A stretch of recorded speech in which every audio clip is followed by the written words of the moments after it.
বন্ধুরা, আমার ছাদ বাগানে সবাইকে স্বাগত।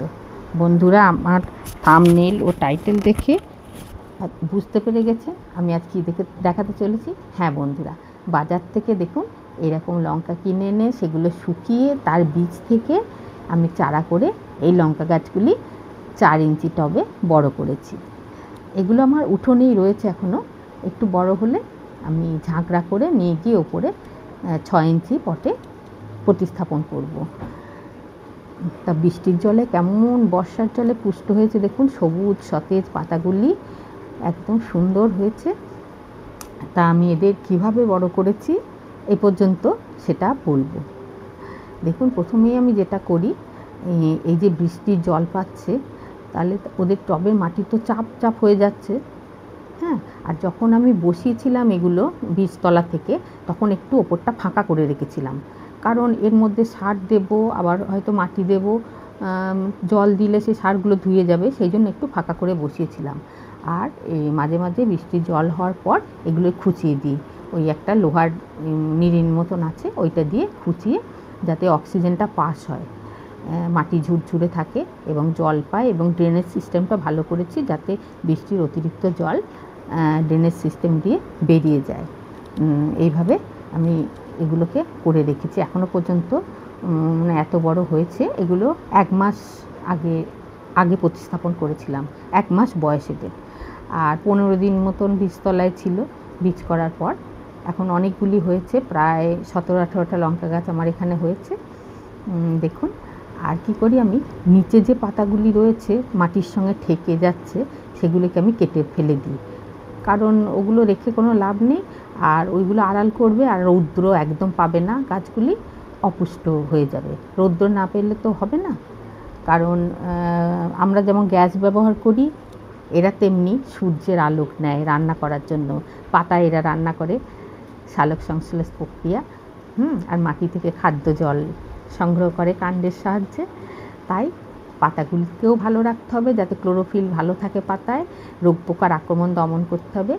এইভাবে আমি মাঝে মাঝে পিঞ্চিং করি, যাতে গাছটা এরপর যখন প্রতিস্থাপন করব, গাছটা যেন অনেক ডালপালা শাখা পোশাখা হয় এবং ঝাঁকড়া হয়।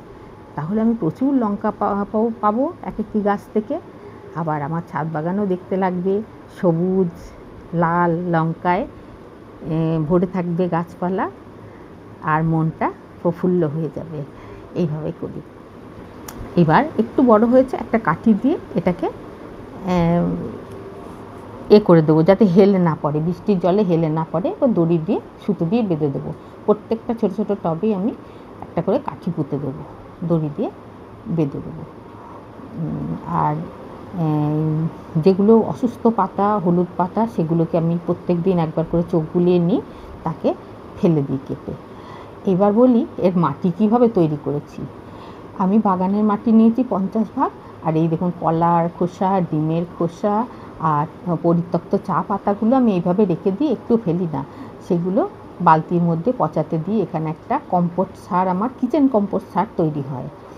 আর বাকিটা আমি শুকিয়ে, রোদ্দুর হলে শুকিয়ে ডাস্ট করে মিক্সিতে কোটোর মধ্যে পুরে রেখে দিই। 15 দিন অন্তর 1 মুঠো করে আমি এই প্রতিটা গাছেই, আমার ছাদ বাগানে প্রতিটা গাছেই আমি 1 মুঠো করে দিই। এর থেকে ভালো সার তো হতে পারে না। একদম জৈব ঘরোয়া উপায়ে তৈরি, আমার টাকা পয়সাও খরচ হচ্ছে না, একটু কষ্টসাধ্য, কিন্তু ব্যয়সাধ্য মোটেও নয়। তাতেই গাছপালা দেখুন কেমন সবুজ সতেজ হয়ে গেছে। আর এই দিই।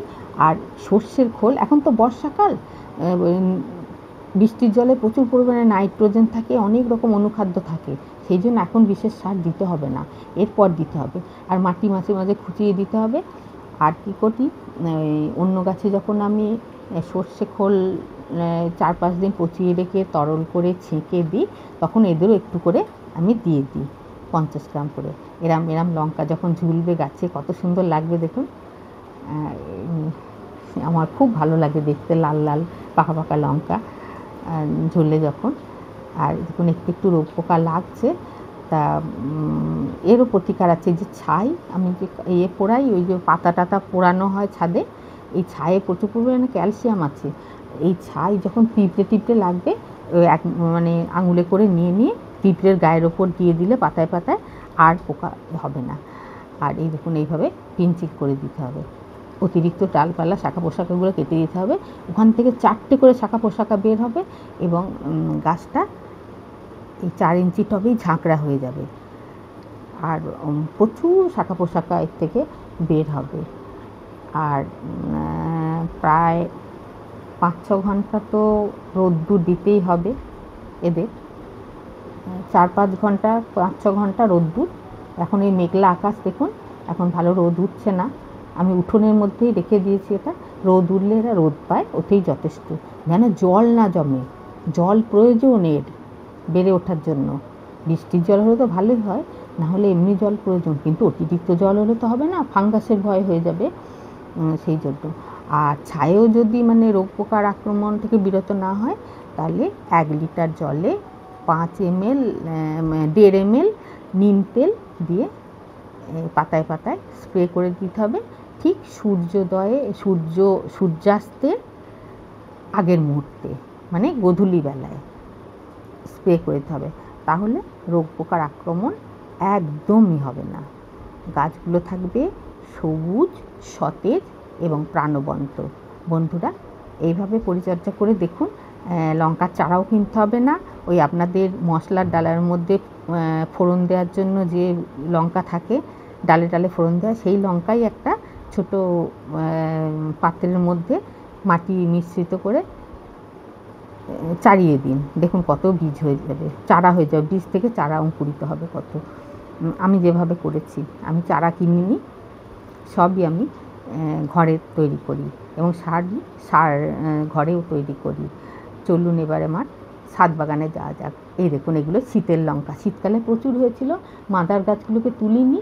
ভীষণ ঝাল আকাশ লঙ্কা, থকায় থকায় হয়, এখনও চলছে বৃষ্টির মধ্যে, কিনতে হয় না। আর এইগুলো একটু ঢলা লঙ্কা যেটা বলে, নিচের দিকে হয়, লম্বা লম্বা হয়, প্রচুর হয়, মানে থকা থকা হয়ে হয়। দেখুন কত ধরেছে বর্ষার জলে পুষ্ট হয়ে।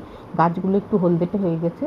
ছাদ বাগানে ঠিকমতো এখন বৃষ্টির জলে পরিচর্যা করতে পারছি না, মানে খুব তাড়াতাড়ি করব, পরিচর্যা আরম্ভ করব একটু বৃষ্টিটা ধরলে। বন্ধুরা, আমার ভিডিওটা যদি ভালো লেগে থাকে বর্ষার যত্নে, তাহলে একটা হাইপ করে দেবেন।